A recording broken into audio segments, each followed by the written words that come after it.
The Pleiades isn't just a cluster of bright stars, but rather they're surrounded by a dusty blue reflection nebula. Some say the blue reflection looks like a tapestry of wispy threads being bent by a breeze. So I invite you to come along as I do an imaging session of the Seven Sisters. Let's get started. I slewed to the Seven Sisters. I'm going to do a plate solve and resync.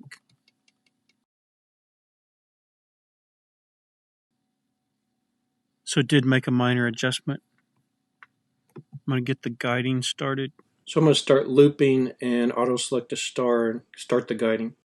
And while that's building up some time on the graph so we can see how it's doing, I'm going to change my exposure time to 2 minutes. It's 261 gain, 2 minutes. Capture area 5496 by 3672. So see how our guiding is looking. Wow, looks horrible. Well, I definitely had a cable snag, so that made sense. So I took care of the cable snag. After the mount slewed to the other side of the sky, there was quite a bit of change in where the cables were routed and velcroed off to keep them from moving. Let this frame capture. I don't know if this next frame will even be without movement because I was moving those cables around. Just taking a look at the guiding with the cable snag resolved. It's looking better. Not perfect, but much better. Okay, going to start this capture. Just going to be able to go for an hour and 30 minutes. And we'll check back in later. So now I'm going to capture some darks. And I'm going to go for 15 dark frames.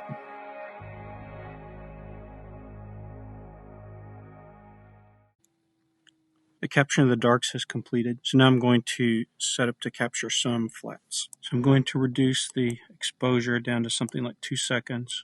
And then we'll bring the gain down to get the histogram right. Somewhere around 40. That's looking good on the histogram now.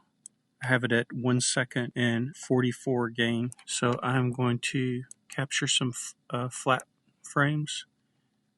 I'm going to go with 200. This is only going to take a few minutes, so I'm going to speed this up.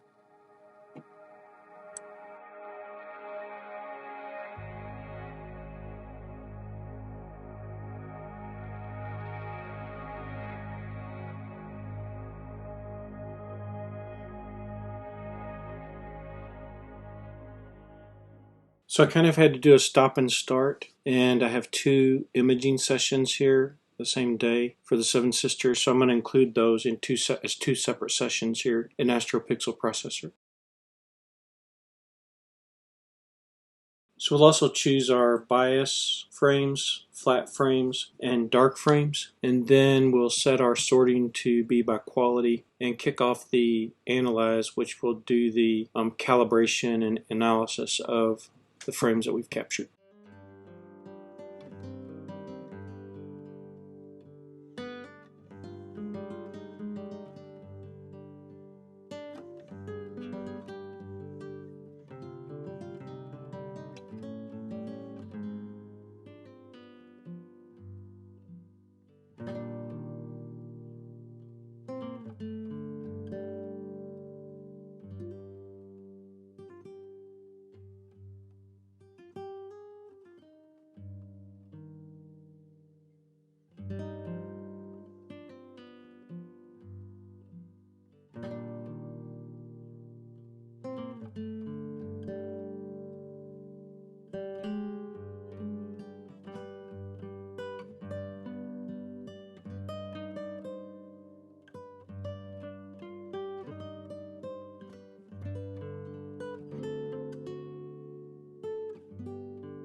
As I've mentioned in some other videos, I like to review the quality of the images after this analysis occurs. And I know probably a lot of people just let the software do the selection. I've had some times where I've seen like the wind blows hard, or high clouds go over, or there's some snag or something temporarily, a cable gets twisted, and you'll get some images that are not that great. There may be some shaking going on or something like that, and you get like shadow shadows or like a double image, or it's jarred or something like that. So I kind of like to go through them and visually look at them. If there's not that many, if there were thousands of frames, it wouldn't be feasible. But when there's something like 100 or frames or less, it's not that bad to go through them and look at them. And actually, it seems like if you eliminate the ones that had those type of issues, that actually improves the final stacked image, because you've gotten that bad quality images out of there for sure. So that's kind of one thing I go through before I kick off the integration, is do my own visual review and selection of the images or the frames that I want to keep. And so I'll kick off the integrate and we'll let that play out. We'll see what our final image in Astropixel processor looks like before we make any adjustments to the gamma or black point, white point, things like that.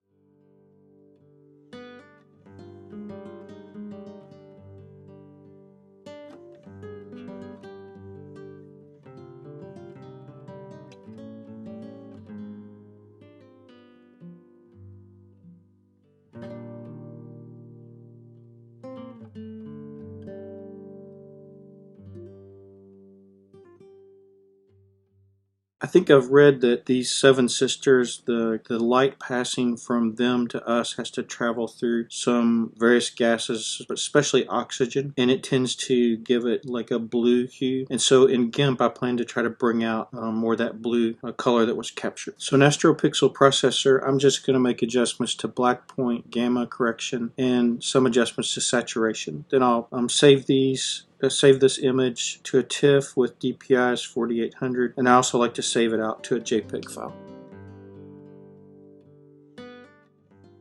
So here's a look at the image after processing with Astropixel processor. It's time now to move on to GIMP. So here in GIMP, I'm going to adjust things like saturation and the color temperature, color balance, black level, brightness, and contrast to try to bring out more of the color that was captured in the data in our images. As we know, this definitely has like a blue hue around these stars because of the oxygen the light's passing through. And then I'm going to export from GIMP to several formats, and then we'll take a look at what that image looks like.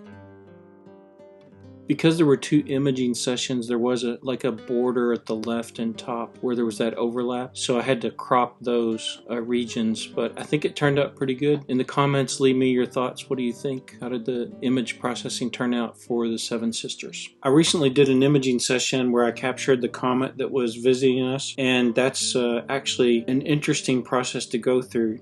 Just capturing the images is one thing, but if you want to stack the images, that's quite a challenge. So if you want to see how I did that, check out this video.